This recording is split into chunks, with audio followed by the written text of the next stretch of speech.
The morning sun cast long shadows across the Gobi Desert as Dr. Hyun-woo Kim wiped sweat from his forehead. He had been working at this dig site for 3 months now, and every day brought new mysteries. The electromagnetic readings coming from deep beneath the sand were unlike anything he had ever encountered in his 20 years as a Zen archaeologist. "Hyun-woo, you need to see this," called Sojin Park from beside the main scanning equipment. The young geologist's voice carried an edge of excitement. That made him hurry over to her position. Dongmin Lee looked up from his computer screens, his fingers still dancing across multiple keyboards.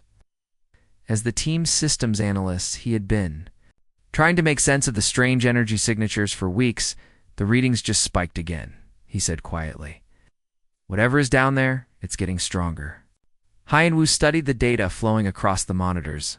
The metallic structure buried miles beneath their feet was massive beyond comprehension. Initial scans suggested it stretched for hundreds of kilometers in every direction. What's more troubling was the fact that it seemed to be made of materials that did not exist in any known periodic table. "This doesn't make sense," Sojin muttered, adjusting her equipment. "The geological surveys show this area has been stable for millions of years. There's no way something this large could be buried here without leaving traces." Above them, the clear desert sky suddenly flickered. Hyun-woo looked up, shielding his eyes against the bright morning light. For a moment, he thought he saw shapes moving against the blue backdrop, but then they were gone. 3,000 kilometers away, in the capital cities of Earth, people were going about their normal daily routines. Office workers hurried to catch trains, children played in parks, and governments conducted their usual business. None of them knew that high above the atmosphere, massive ships were decloaking for the first time in galactic history. Admiral Vextar, of the Kethver Empire, stood on the bridge of his flagship, studying the small blue planet below, arms crossed behind his back as he reviewed the initial survey data. This world, designated as Planet 4847 in their expansion records, appeared to be inhabited by a primitive species that had barely achieved spaceflight. Admiral reported his second-in-command. "Preliminary scans show approximately 8 billion life forms on the surface. Their technology level appears to be roughly equivalent to our ancestors from 15,000 cycles ago." Vextar's mandibles clicked in what passed for amusement among his species. "Another easy harvest, then. Begin standard first contact protocols. Give them the usual 72-hour ultimatum." The Kethver Empire had conquered 3 galaxies using the same simple method. Arrive at a primitive world, demand immediate surrender, and harvest the population for slave labor while stripping the planet of useful resources. It was efficient and profitable, and they had never encountered serious resistance. Back in the Gobi Desert, Dongmin's equipment suddenly went haywire. Screens flickered and sparked as massive electromagnetic pulses swept across the desert. "Something's happening," he shouted over the rising electronic whine. "The energy readings are off the charts." Hyun-woo grabbed his radio and tried to contact their base camp, but only static answered him. Sojin was frantically checking her geological sensors, trying to understand what was causing the disturbance. Then the sky above them split open. Massive shapes descended through the clouds, their hulls gleaming with an alien darkness that seemed to absorb light. The ships were enormous, each one easily the size of a small city. As they settled into position above Earth's major population centers, their presence cast shadows across entire nations, in New York, London, Tokyo, and dozens of other cities. People stopped what they were doing and stared upward in amazement. In terror, the alien vessels hung motionless in the sky, their surfaces smooth and featureless except for what appeared to be weapon ports along their hulls. Then they began to broadcast. The message came simultaneously in every human language, transmitted directly into every communication device on the planet. Television screens, radios, cell phones, and computers all carried the same ultimatum. "People of the third planet, you have been located by the Kethver Empire. Your world has been selected for resource extraction and population harvesting. You have 72 of your time units called ours to surrender completely. Any resistance will result in the immediate destruction of your major population centers. This is your only warning. Panic spread across the earth like wildfire. Governments convened emergency sessions while military forces scrambled to respond. To the unprecedented threat, fighter jets were launched to investigate the massive ships, but they might as well have been insects buzzing around elephants in the Gobi Desert. Han Wu and his team watched in horror as news reports flooded in from around the world. But something else was happening beneath their feet. The electromagnetic readings that had puzzled them for months were now increasing exponentially. Han Wu, Sojin whispered, her voice barely audible over the electronic chaos around them. Look at the seismic readings. Deep beneath the desert floor, something vast was stirring. The ancient structure that had been dormant for countless ages was responding to the alien presence above. Energy patterns that had been stable for millions of years were suddenly shifting and building. Donmin's computers struggled to process the incoming data. The structure is activating, he said. In amazement, after all this time, something is waking it up. Around the world, military leaders quickly realized the hopelessness of their situation. The alien ships were protected by energy shields that made their most powerful weapons useless. Missiles simply dissolved before reaching their targets, and directed energy weapons had no effect whatsoever. President Chen called an emergency meeting of world leaders, but the discussion was brief and grim. Humanity had no defense against this level of technology. Their most advanced spacecraft were primitive, toys compared to the massive vessels hovering over their cities.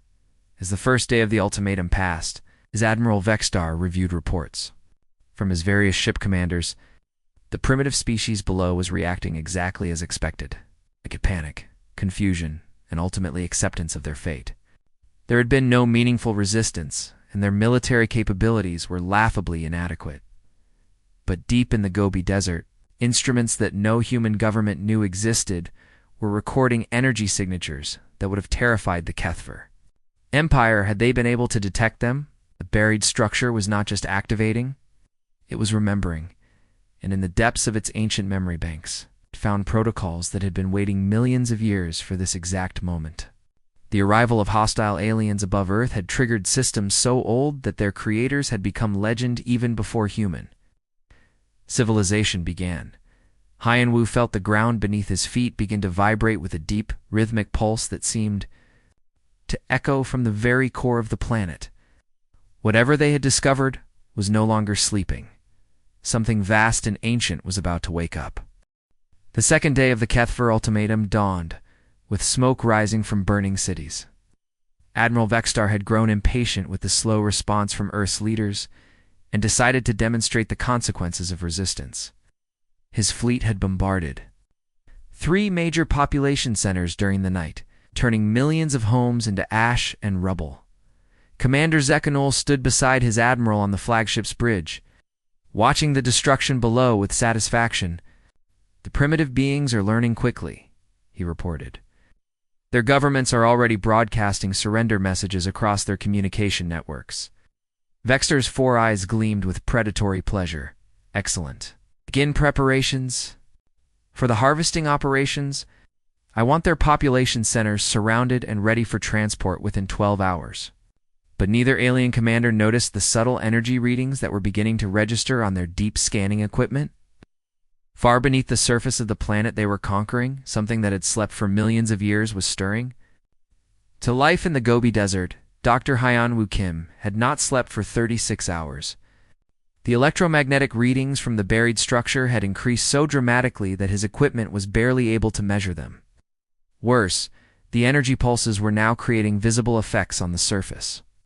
Han Wu, you need to see this. Immediately, Sojin Park called from her monitoring station. Her voice carried a note of fear that made him abandon his current readings and rush to her side. The seismic data.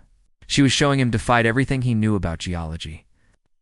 The massive structure beneath them was not just emitting energy, it was moving.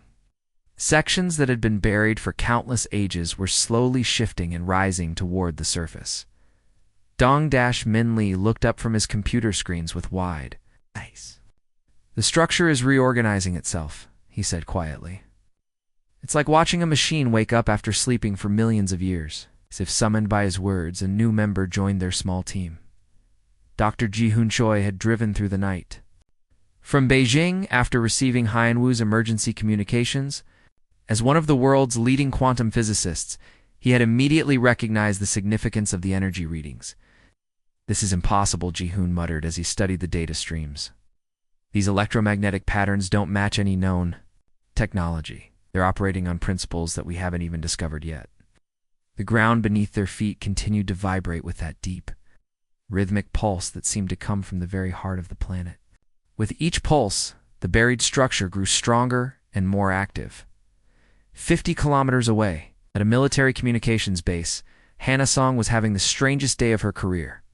As a communications officer for the Korean Defense Forces, she was used to handling routine radio traffic and emergency broadcasts. But today, her equipment was picking up signals that made no sense. The transmissions were coming from somewhere beneath the ground, and they were using frequencies that should have been impossible to generate with current technology. More disturbing was the fact that the signals seemed to be trying to establish communication protocols. Lieutenant Song called her commanding officer. "We're getting reports of similar transmissions from monitoring stations around the world. Can you make any sense of these signals?"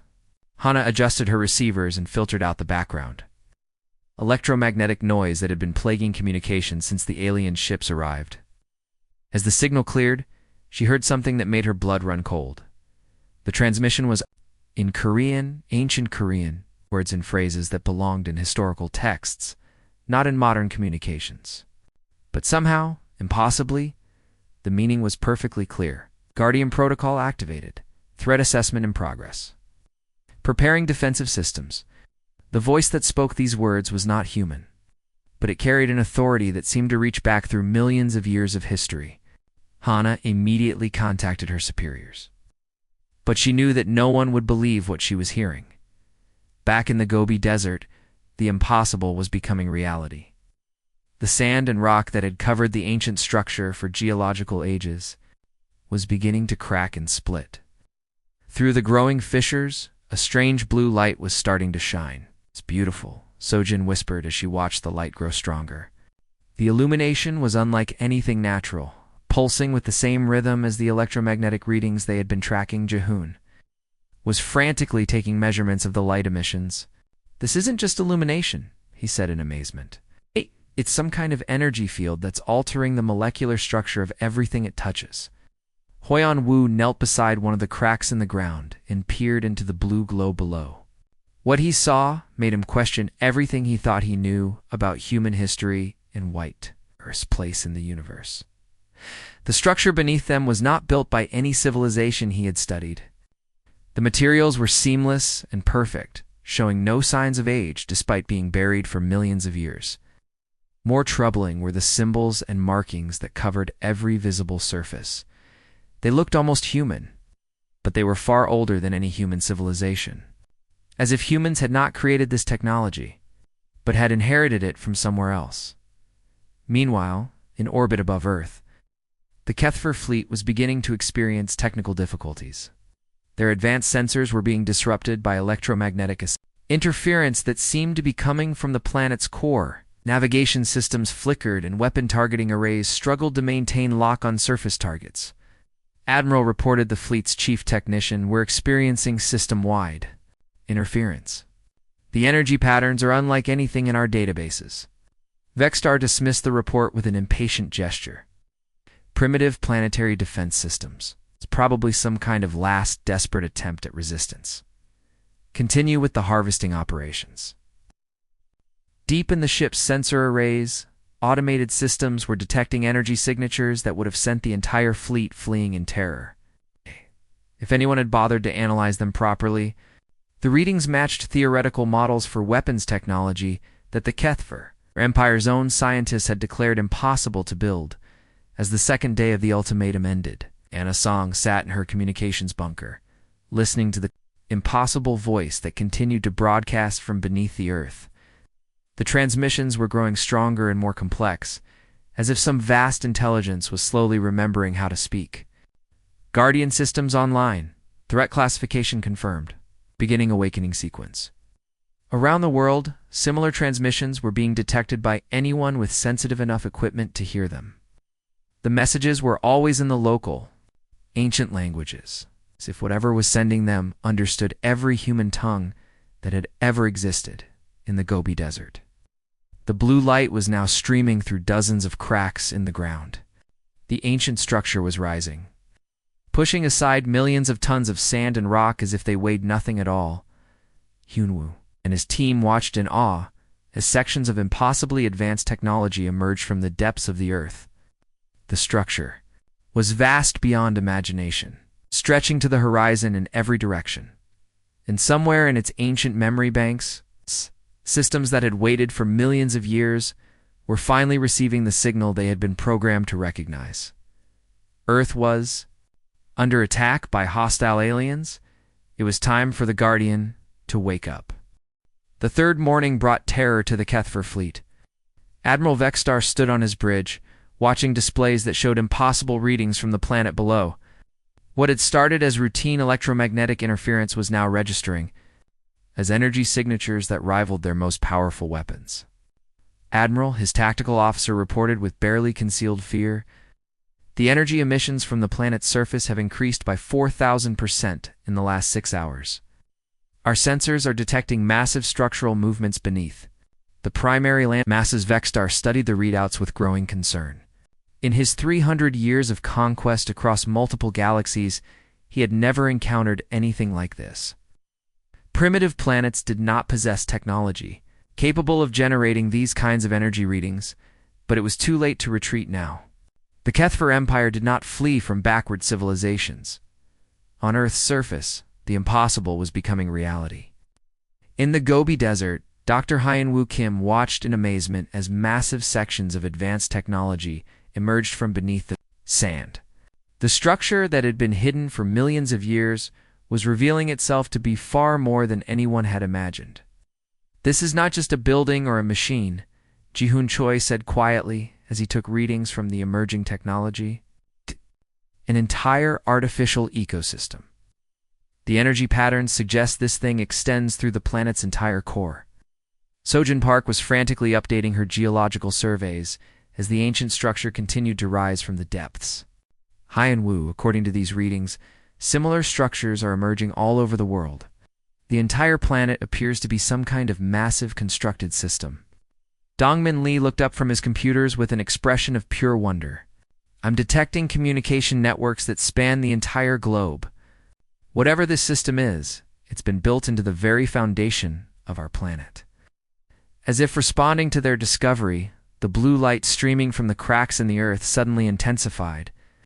The pulsing rhythm that had been growing stronger for days now became a steady squawsel beat that seemed to synchronize with the planet's rotation. 50 kilometers away, Hana Song had established herself as Earth's primary communication link with the awakening intelligence. The ancient Korean transmissions had evolved into complex conversations that revealed truths about humanity's origin that no history book had ever recorded. "Lieutenant Song," her commanding officer said as he entered the communications bunker, "we need you to ask this entity about the alien ships. Can it help us defend against them?"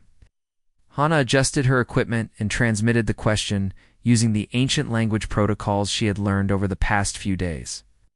The response came immediately, filling the bunker with a voice that carried the weight of geological ages. "Kethver Empire has made an error in judgment.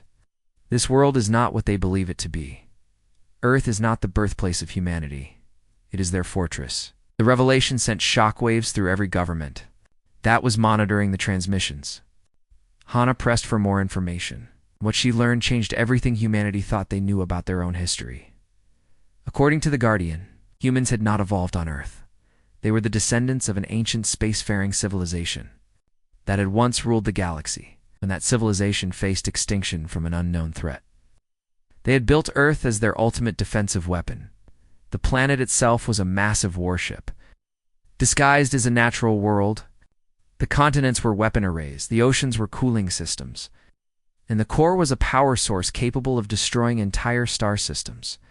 But the most shocking revelation was yet to come. The Guardian explained that humans had been scattered across the galaxy millions of years ago, seeded on countless worlds to ensure their survival. Many of the species that the Kethver Empire conquered over the millennia were actually evolved human descendants in the Gobi Desert. The ancient structure had now emerged enough to reveal its true nature. What Heian-Wu's team had discovered was not just a building or a machine, but a control center for the entire planetary weapon system. Tahonam, a former soldier turned engineer, had joined the team during the night. His military background made him ideal for establishing communication protocols with the Guardian subsystems. As he worked with the alien technology, he began to understand the magnitude of what they were dealing with. This isn't just a defensive system, he told the others as he studied the control interfaces. It's a command center for an entire galactic civilization. The Guardian has been monitoring human colonies across the galaxy for millions of years. The implications were staggering. Every human settlement that the HFY Empire had conquered and enslaved over the centuries had been under the Guardian's distant protection. But the system had remained dormant, waiting for the specific trigger that would activate its full power. That trigger was a direct attack on Earth itself.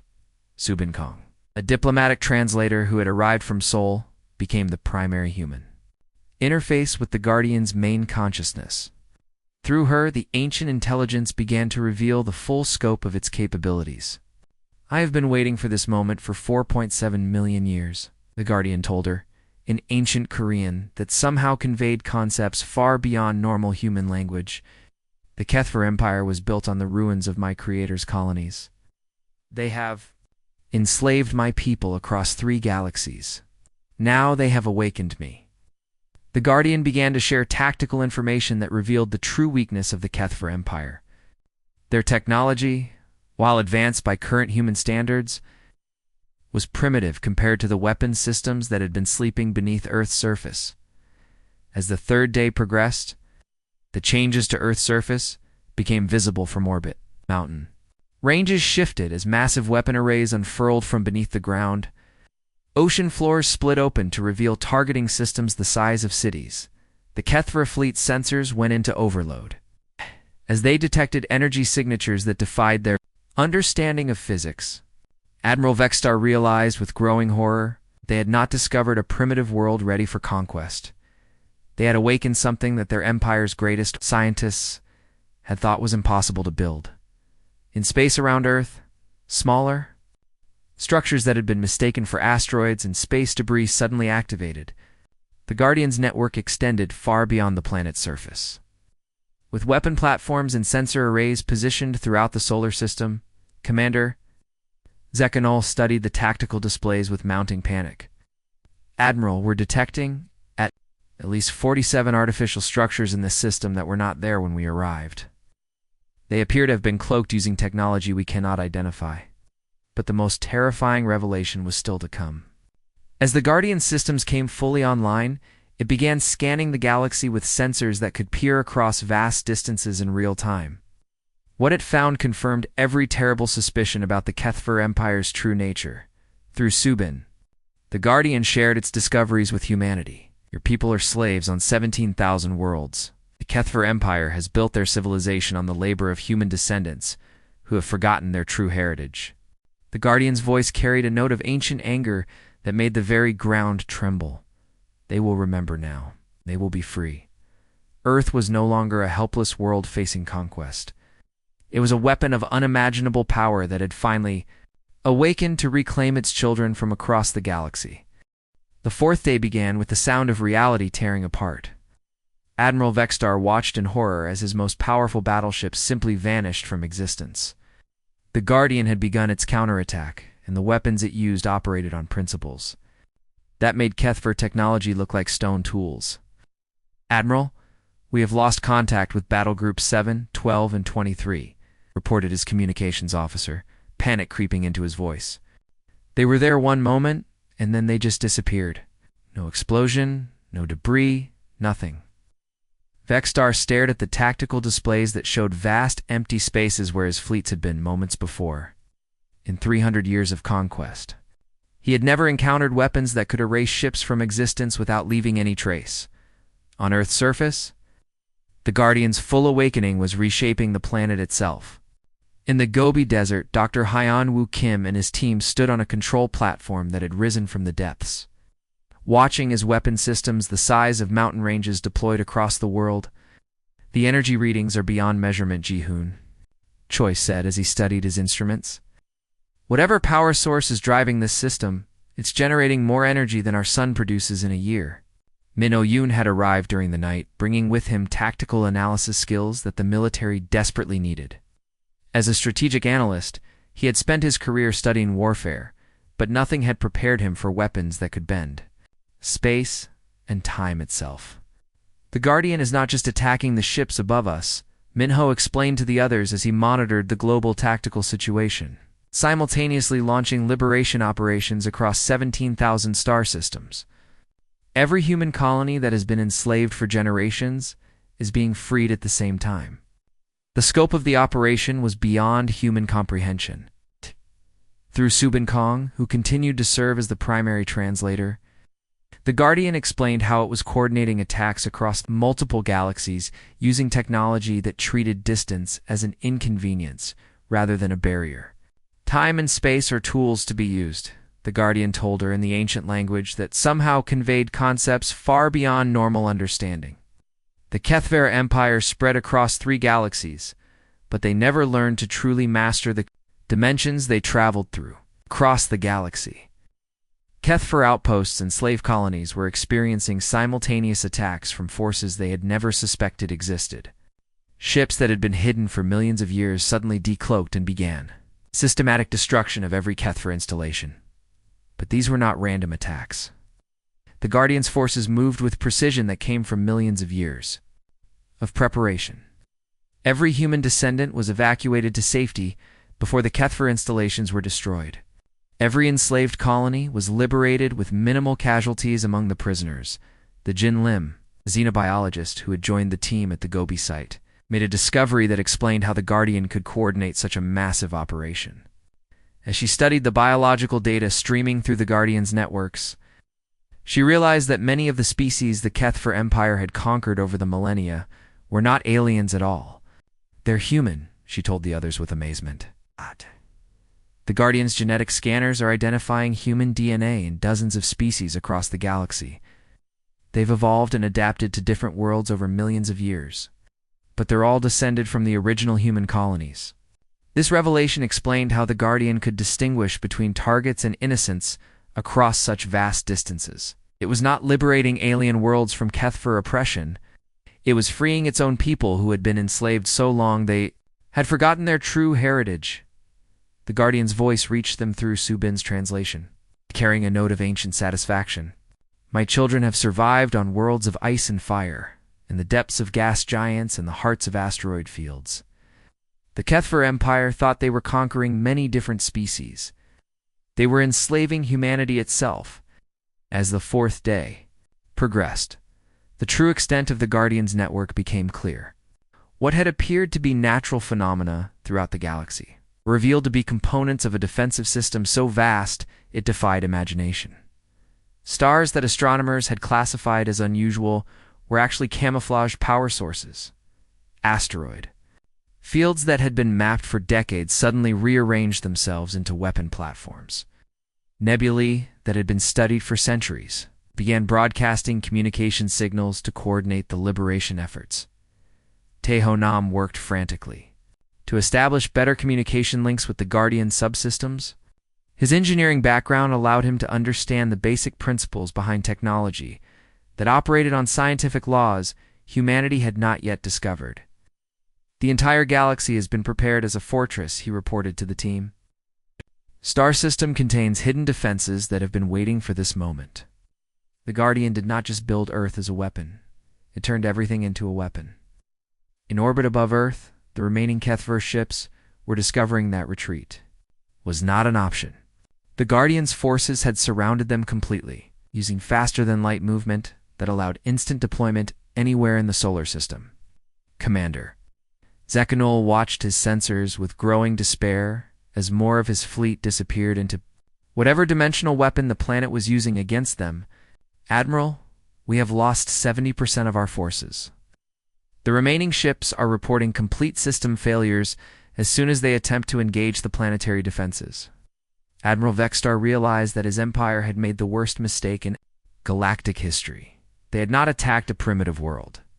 They had awakened the sleeping guardians of the galaxy's original civilization. But the most shocking discovery was yet to come.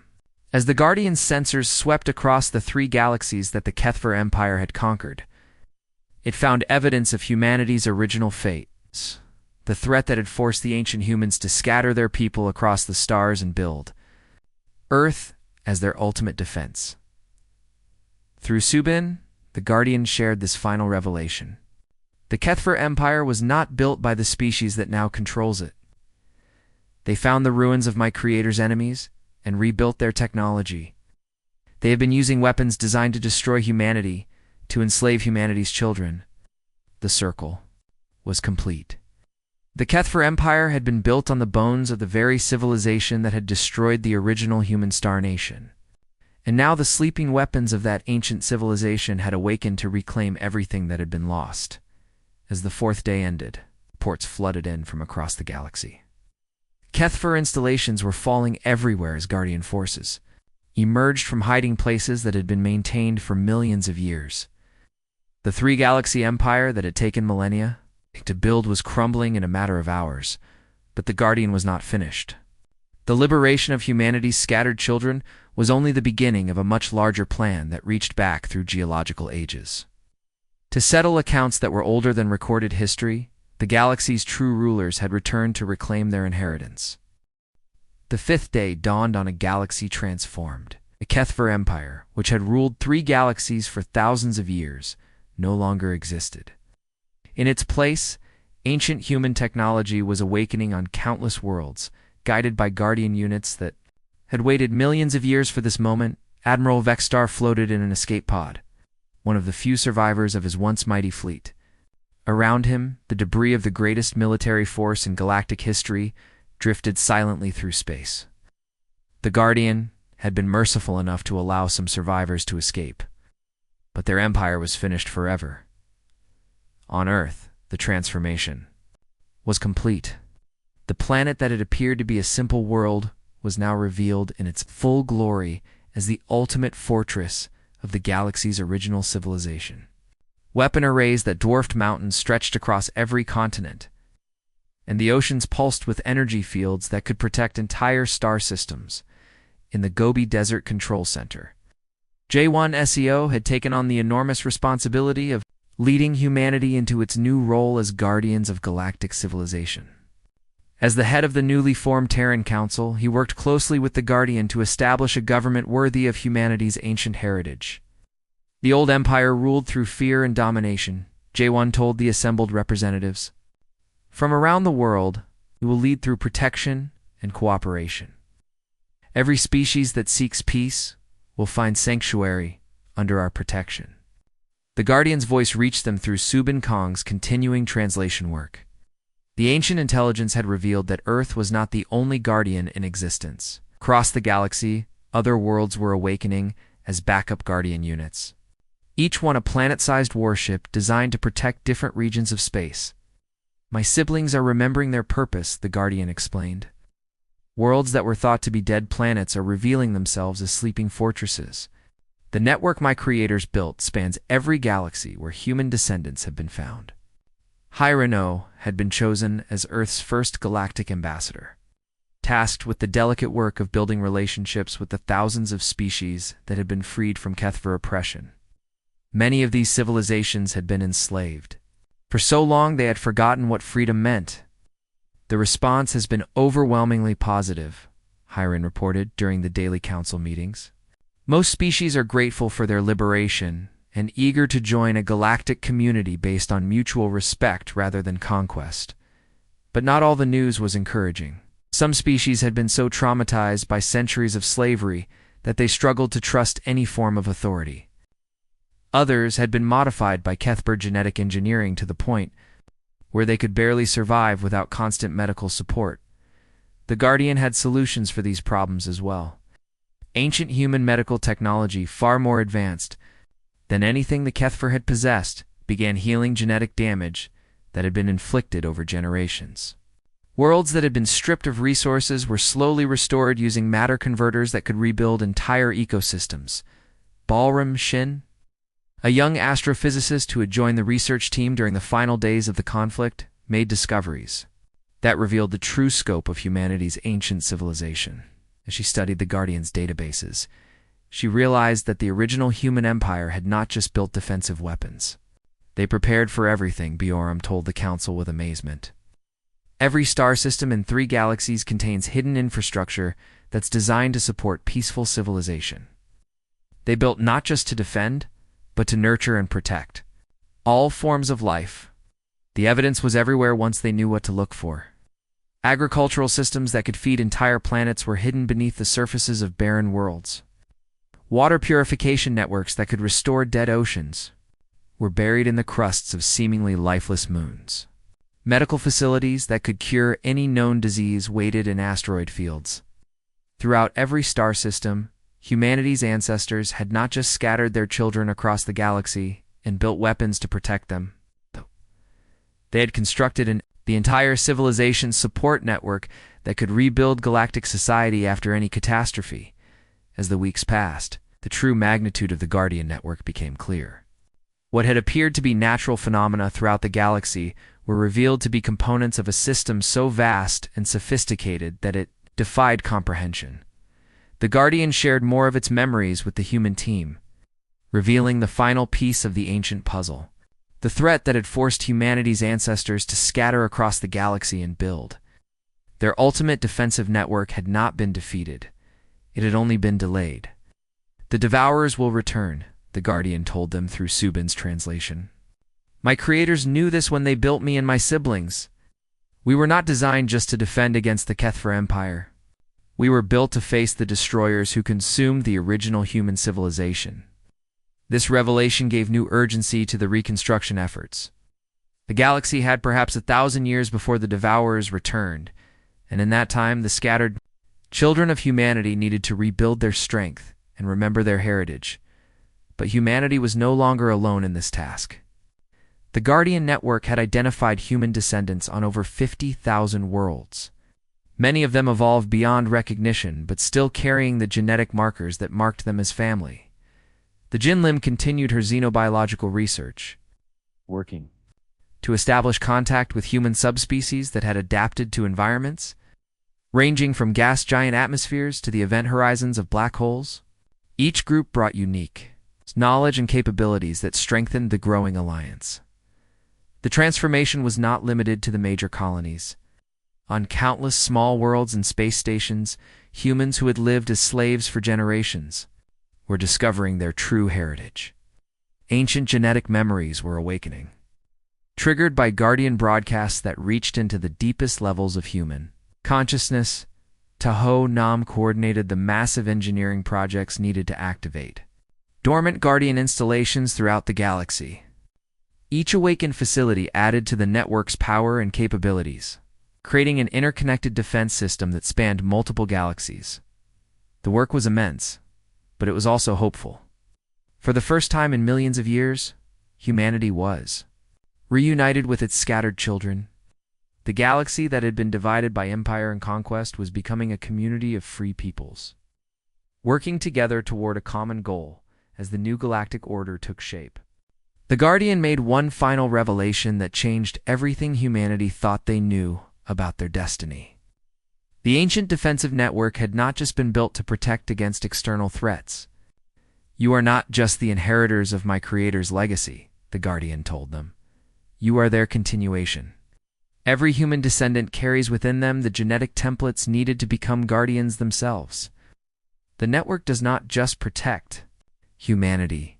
Humanity is the network. The circle was complete.